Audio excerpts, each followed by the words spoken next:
One-on-one discipleship is always challenging.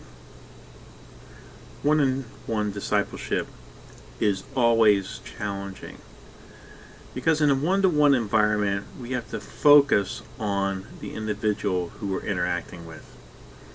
We have to be willing to hear what they're saying. We have to be able to process what they're saying.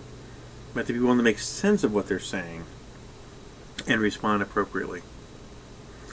One-on-one discipleship begins with helping the disciple to discern the questions or the issues that they are dealing with, as we saw last week.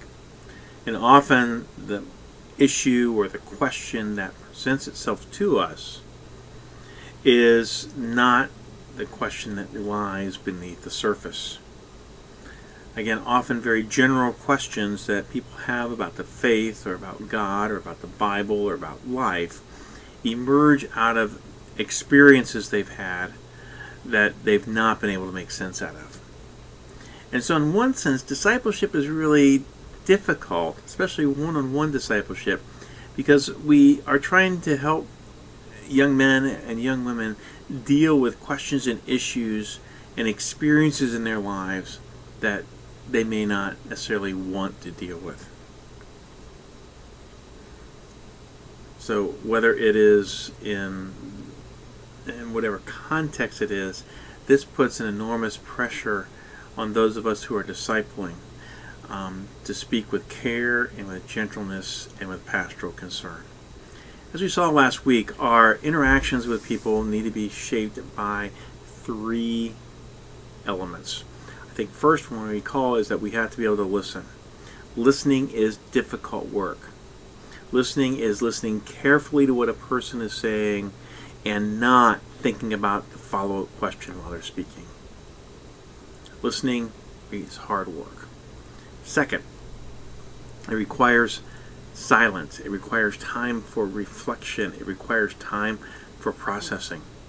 In a culture that's uncomfortable with silence any length of time, sitting with someone as you're processing something or making sense of something for 15, 20, 30 seconds, or even a minute, may seem like a long time.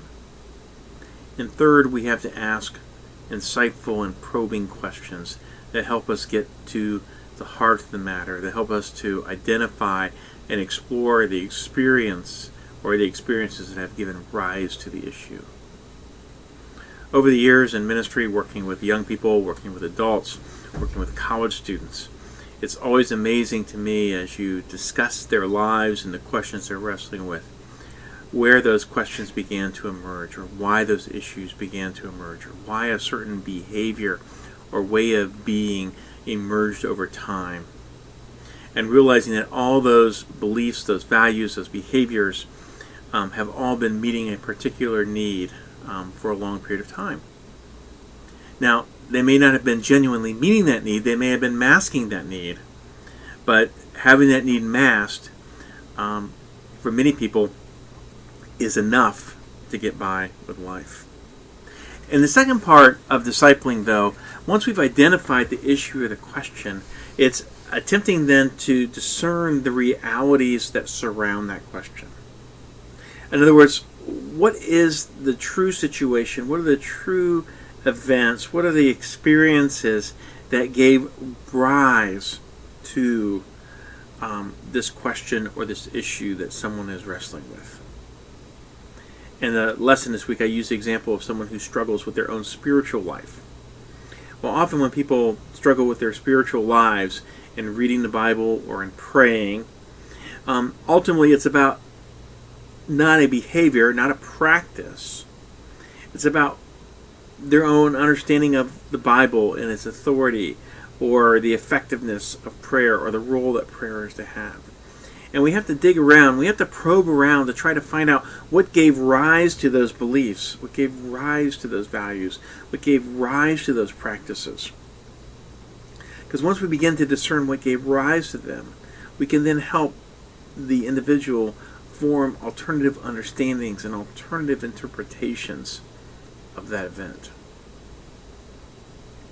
As I shared with you last week, I believe, in the death of of my stepsister-in-law, her kind of freakish accident. Understanding the realities of the situation, understanding the realities of the family conversation, understanding the theological dynamics at play, understanding the emotional pressure the family was facing is what allowed space for an alternative interpretation to come forth. Understanding the realities of the questions or issues that a person is wrestling with involve the same three components. It involves that we be willing to listen, that we create space for silence, for reflection, for critical reflection, and it involves that we ask probing questions. And we have to do all these while creating a safe, trusting, and supportive environment. Because as we disciple one-on-one, we're challenging people to unlearn and to relearn. To unlearn ways of being and to relearn a new way of being. And that in itself is a very difficult, emotionally and spiritually taxing process. But it's also a process the Lord uses to shape us and to mold us and to form us into more faithful Christ followers.